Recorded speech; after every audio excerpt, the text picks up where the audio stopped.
J'appelle Monsieur José Bové.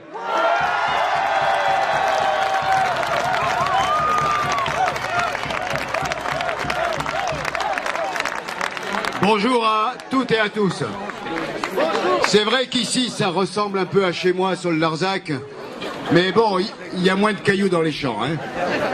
Mais c'est vrai que ce qui se passe ici à Doubs, comme ce qui se passe en Ardèche, dans la Drôme ou sur le Larzac, c'est la même chose. Que ce soit l'huile ou que ce soit le gaz, les mêmes multinationales essayent de transformer nos territoires uniquement en dollars. Et c'est contre cela que nous nous battons.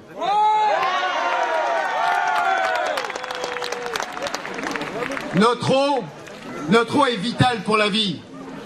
Ici, en bassin parisien, c'est l'ensemble de la nappe phréatique de ce bassin qui est menacé par ces forages. Vous savez déjà qu'à New York, la ville de New York a interdit les forages en Pennsylvanie parce qu'il y avait des risques de contamination de ces nappes.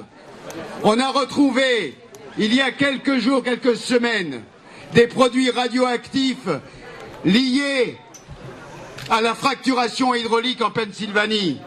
Cela au mépris des populations, au mépris des habitants. Est-ce que cela, on le veut chez nous? Non. Alors c'est pour ça que nous sommes ici mobilisés. Je parle ici aujourd'hui en tant que représentant, un des représentants du collectif national contre les permis de prospection de gaz et d'huile de schiste. Nous avons mis en place samedi dernier, avant la manifestation en Ardèche, cette coordination à Valence. Nous avons décidé de travailler tous les territoires ensemble, de mener à la fois les mobilisations, les actions juridiques et le combat, quels qu'en soient les moyens non violents bien évidemment.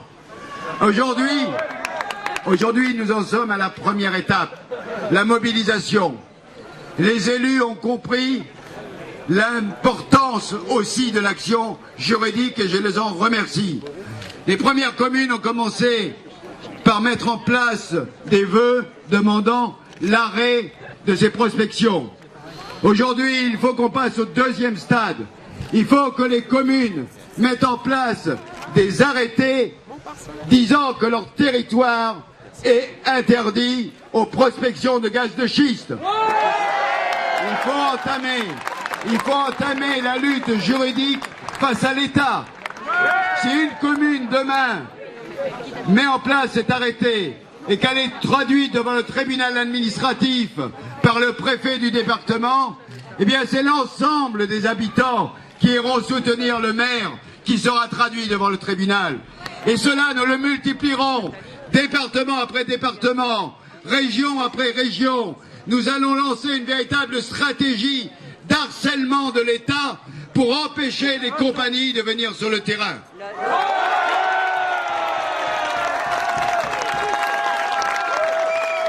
Mais si cela ne suffit pas, je dis déjà à Monsieur Besson, qu'il fasse attention à ses permis, parce que pour pouvoir forer, il faut amener des camions, il faut amener des machines importantes, ça veut dire des convois sur les routes. Eh bien ici nous faisons l'engagement que jamais les camions n'arriveront à Doubs le 15 avril.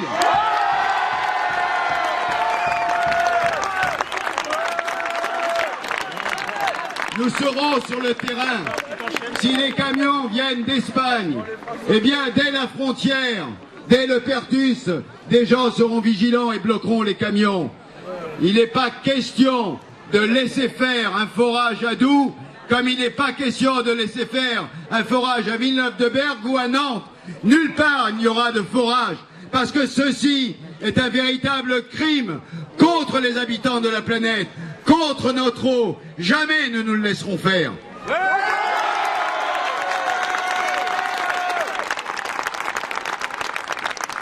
Alors, la mobilisation d'aujourd'hui est une première et elle est très importante ici après la grande manifestation aussi en Ardèche à Villeneuve-de-Berg. D'autres dates de mobilisation sont d'ores et déjà annoncées. Le 15 avril, on vous l'a dit, la ministre de l'Environnement et le ministre de l'Énergie annoncent là un pré-rapport. Un pré-rapport à partir duquel Toréador dit qu'il va rentrer sur le terrain. Eh bien moi je vous propose que d'ores et déjà, on annonce que partout sur les territoires, le 16 avril sera une journée de mobilisation. Le 16 avril, partout sur tous les territoires, il faudra que nous soyons sur le terrain. Il faudra que nous campions autour des sites où déjà les firmes veulent forer. Nous ne laisserons pas commencer ces travaux. Tout à l'heure, on vous a parlé des permis de prospection, en nous disant que pour l'instant, c'était juste des études. On ment aux citoyens, on ment aux maires, on ment aux conseillers généraux et aux conseillers régionaux, en leur disant que la prospection, c'est juste une étude. La prospection, ça va jusqu'au forage hydraulique. L'exploitation commence quand on met simplement le compteur sur le robinet pour vendre le gaz. Donc toutes les prospections aujourd'hui intègrent la fracturation hydraulique. Il ne faut pas croire aujourd'hui qu'on va simplement étudier pour voir si on trouve du schiste et si dans ce schiste il y a du gaz ou du pétrole. Cela n'est pas comme cela. Aujourd'hui, si vous regardez les permis, si vous regardez le code minier, la prospection intègre toutes les tâches dangereuses, toutes les tâches nuisibles qui vont permettre cette exploitation finale. C'est pour ça que j'appelle aujourd'hui à empêcher cette prospection. Aujourd'hui, il est encore possible à l'État de reculer. Nous disons à Mme Kosciusko-Morizet, à M. Besson et à M. Fillon, reculez. Il faut abroger les permis de prospection. C'est la seule issue à notre combat. C'est l'abrogation des permis de prospection.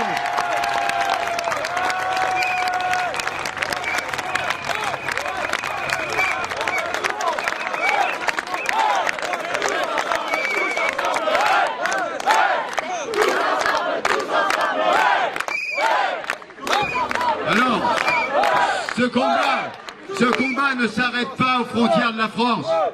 Ce combat est aussi un combat européen. Sandrine Bélier était en Pologne il y a 2 jours au nom du Parlement européen pour rentrer en contact, en coordination avec les associations qui se battent en Pologne. Des liens sont déjà existants avec les coordinations en Allemagne. Ce combat est un combat international. Samedi dernier, les Québécois étaient avec nous en Ardèche. Les Québécois qui luttent sur le fleuve Saint-Laurent, qui est aussi menacé.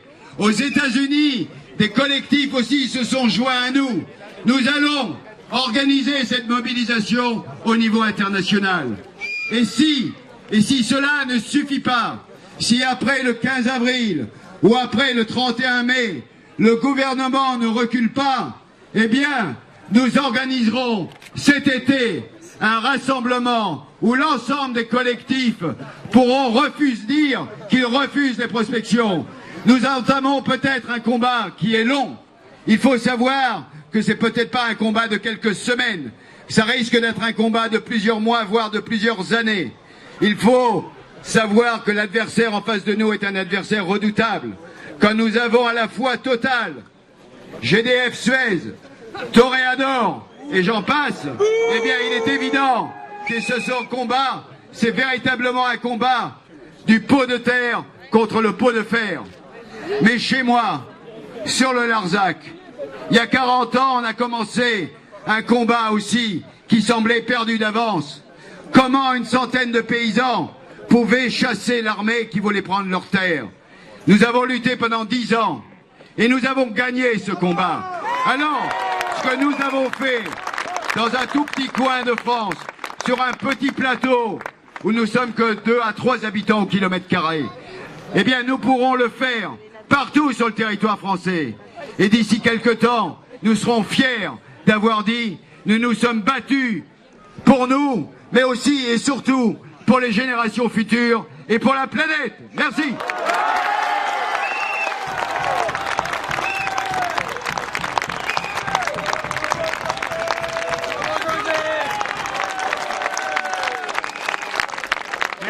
José.